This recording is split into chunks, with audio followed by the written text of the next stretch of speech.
Welcome back, everyone, to more Global War 1936, Operation Lone Ranger. This time it's going to be turn 9 for the CCP, Republican Spain, and the USSR. All right, let's get into the CCP first. They have... Oh, before we do that, I completely forgot to do a recruitment roll for Finland, which Germany would have gotten on their last turn. So let's do that. That's going to be at a 1. And they don't get it. They roll an 11. Okay. I'm trying to think if there was any other... If there was anything else that I missed from the German turn. I don't think there was. I kind of cleaned up some of the board a little bit. Put forces in Warsaw. I put them on a unit card. So they're organized and good to go. Okay, so let's get into the CCP. We have 2 IPP to spend, and we are going to purchase a militia upgrade. All right.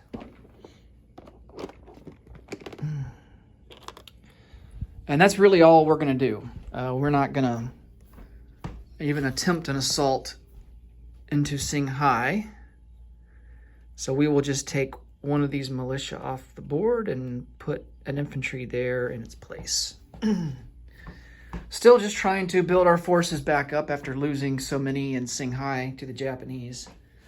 You know, if we had retreated everyone back to, or if we had used them in the attack against the KMT into Xinjiang, we would have a much larger force and we could probably go on the offensive and push the Japanese back. But as it stands right now, we're not quite there yet, I don't think.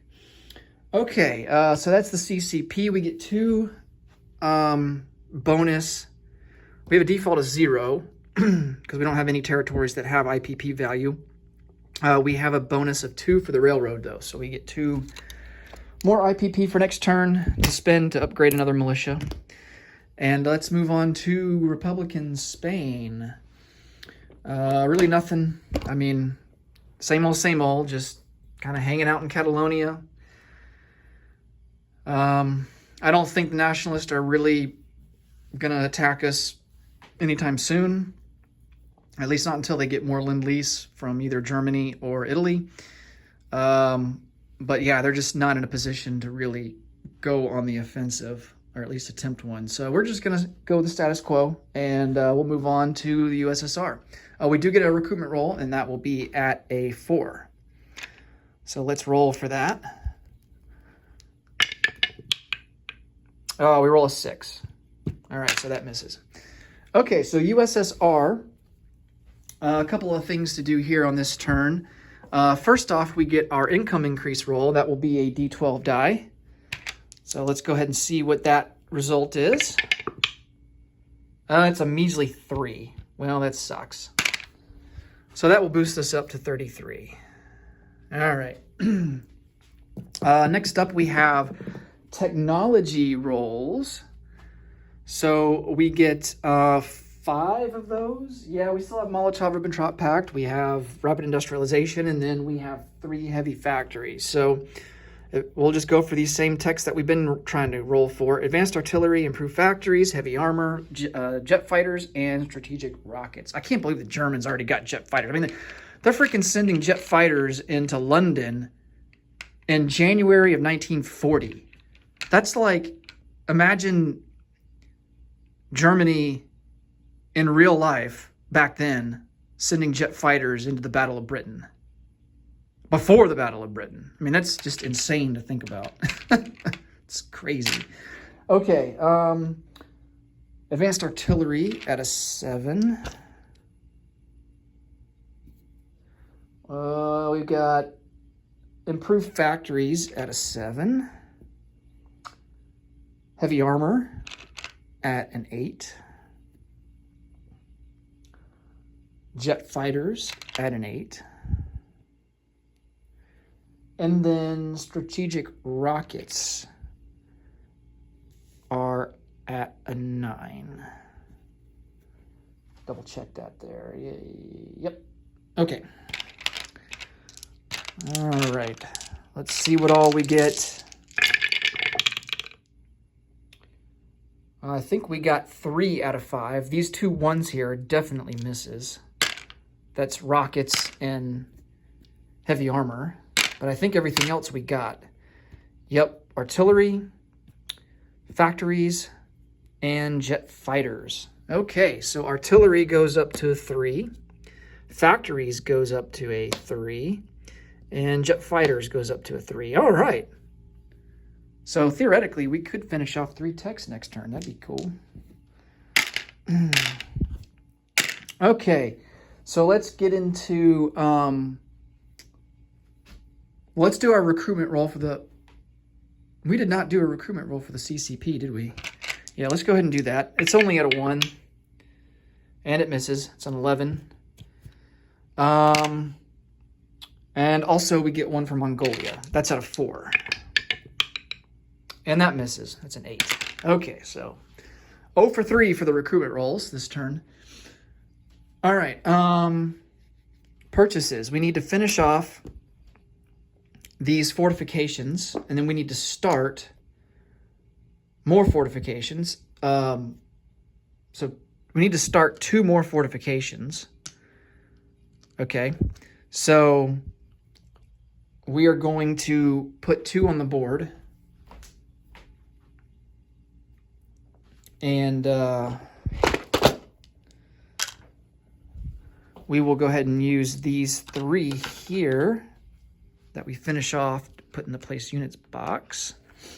So that's going to cost a grand total of, let's see, 15 to finish off the 3, and then 10 more to finish off, or to start the extra 2. So that's a total of 25.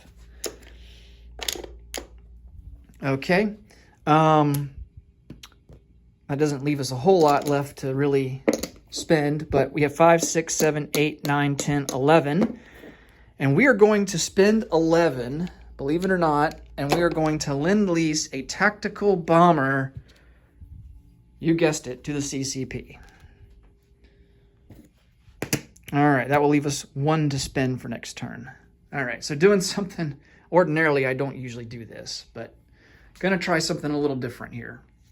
Because, I mean, I think that the CCP very soon will be in a position to counterattack the Japanese. So, might as well give them a little bit more punching power. We already lend-leased them a medium tank, so... Hopefully this doesn't bite us in the butt later when the Germans attack and all of a sudden we're strapped for units because we spent, like... 17 IP, at least 17 IP, over 20 IPP really to the CCP. Okay, we do have some combat. Of course, we got to finish off Finland. Now, I think, you know, because Helsinki borders water, I don't know if that means that cities cannot be considered surrounded.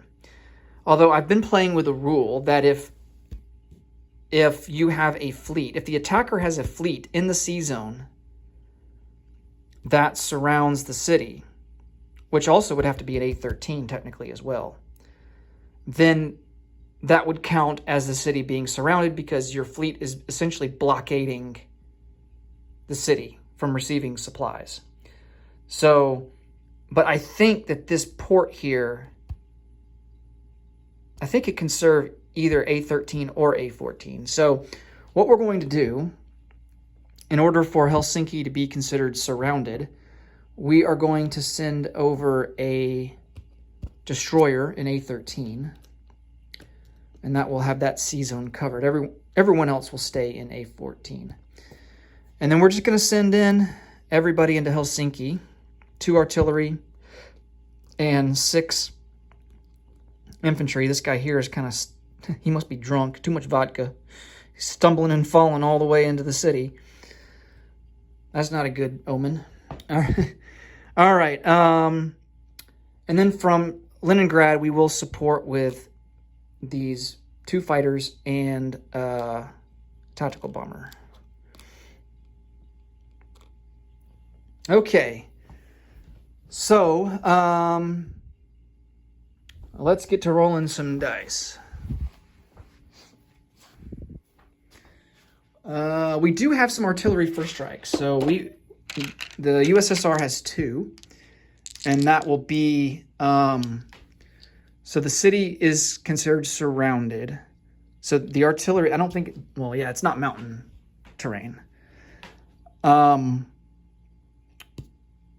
USSR artillery will attack at a 3, and the artillery in Helsinki, I think, gets downgraded to a 2 because the city is surrounded.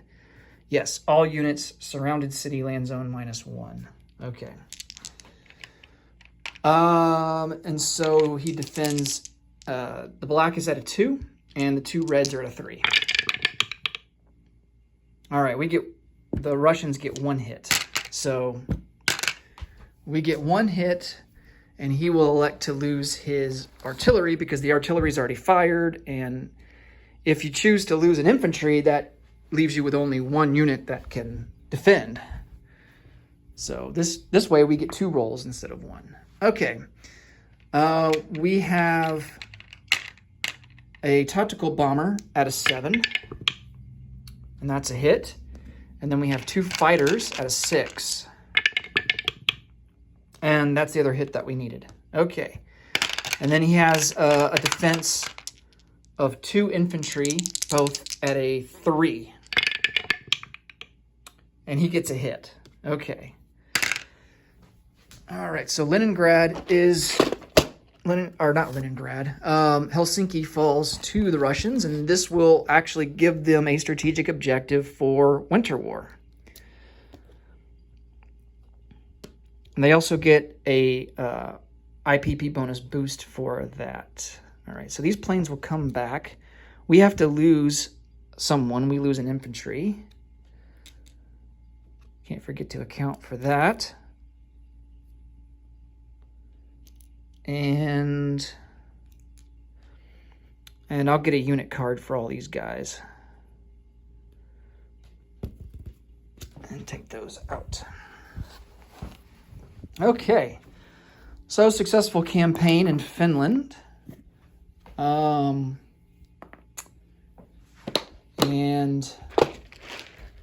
now we will move on to the non-combat phase. And I don't really think there's a whole lot to do there. There's a little bit.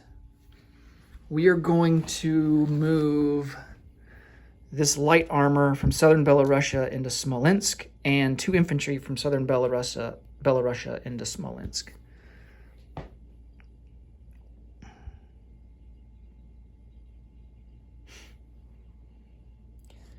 Actually, I'm going to have this motorized from southern Belarusia join these other motorized in Oral Kursk.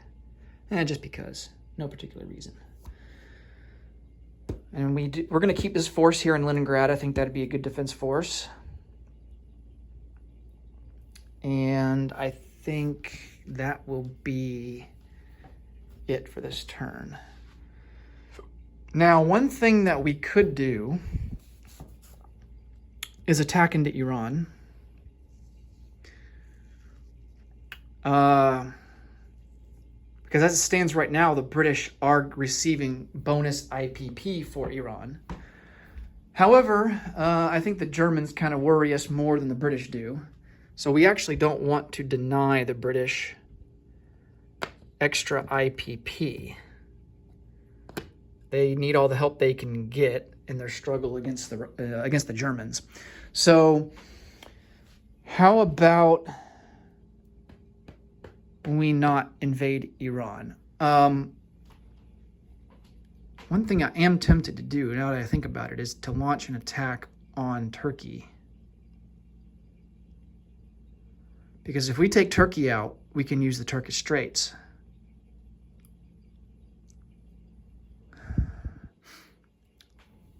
Man, should have thought about this in the combat phase, but I think we can squeeze it in. We are going to launch an assault into Turkey. I really want to take Turkey out because I think strategically it's going to be beneficial to us. And we aren't at war with the Germans. So Turkey would become German controlled, but not aligned until we go to war with Germany. So we want to do as much damage as possible before the Germans muster enough forces to warrant launching Operation Barbarossa. All right, so we are going to... How do I want to do this? They have 3 infantry in Istanbul. We're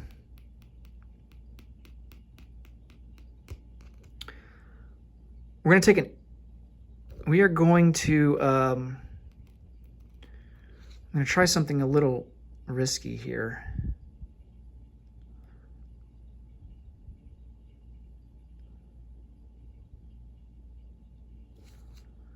I'm going to take this airborne and try to take out Karadeniz.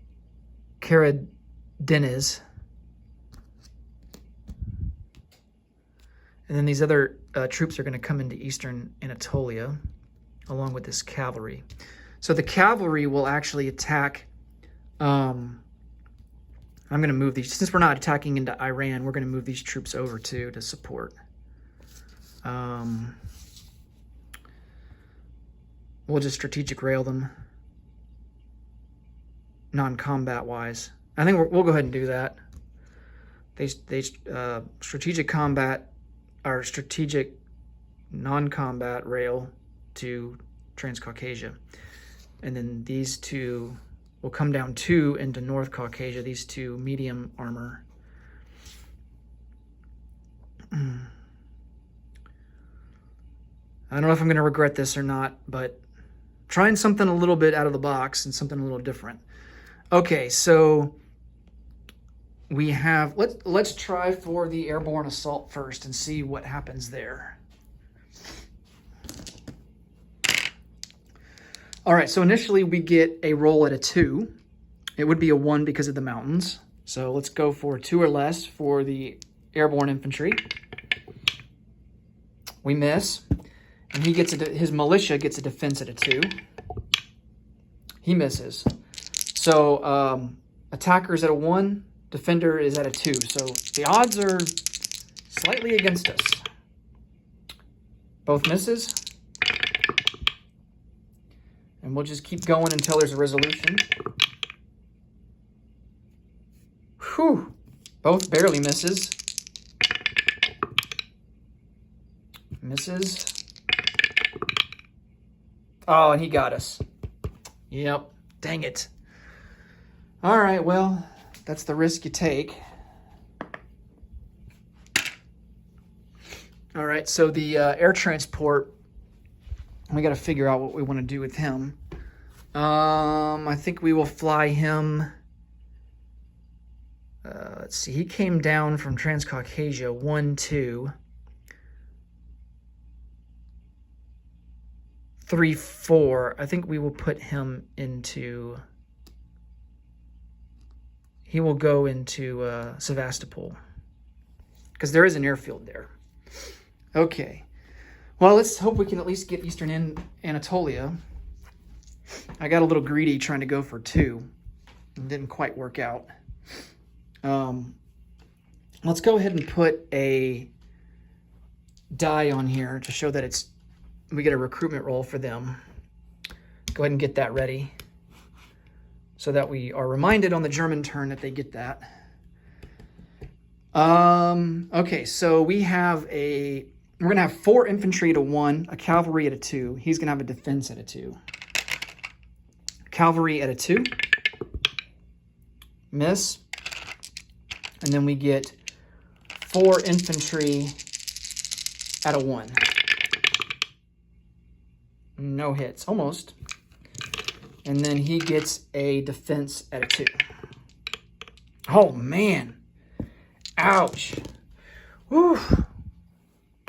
All right. Well, that's not a good start. All right. So we get a cavalry at a 2. Miss. And then we get 3 infantry this time at a 1.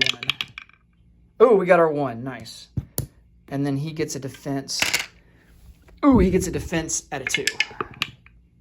And he misses. Okay. So we take over Eastern Anatolia. Get out of Roundel.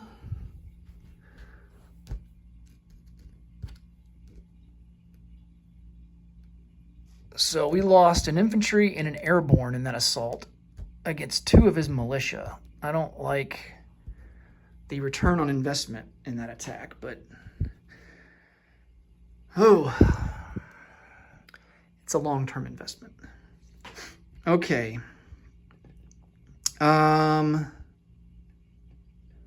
So this becomes German controlled, and they will have a recruitment roll at a 1, 2, 3, 4.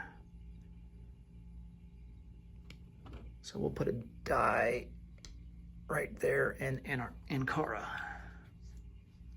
And there's 2 cities that we've got to contend with, and one of them has a fortification. That's going to suck. All right. The Soviets get Winter War for their victory. That puts them up to 4 victory points for the Comintern.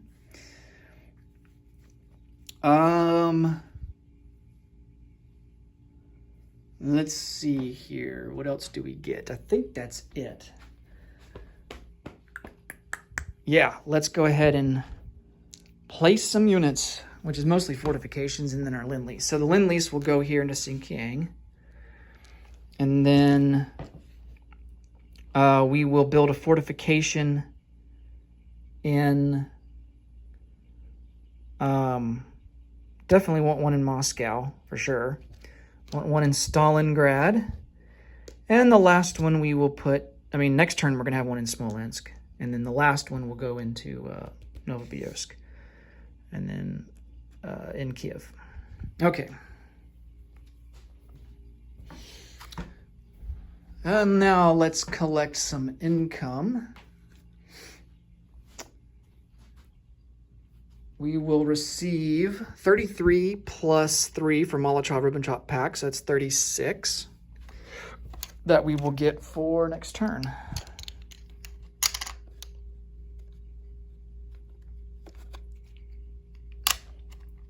Actually, it'll be 37 because we saved 1. Okay, that's going to do it for the Comintern, turn number 9. Next up will be turn 9 for Japan. Thanks as always for watching. And until I see you in the next video, hope you take care and see you later. Bye-bye.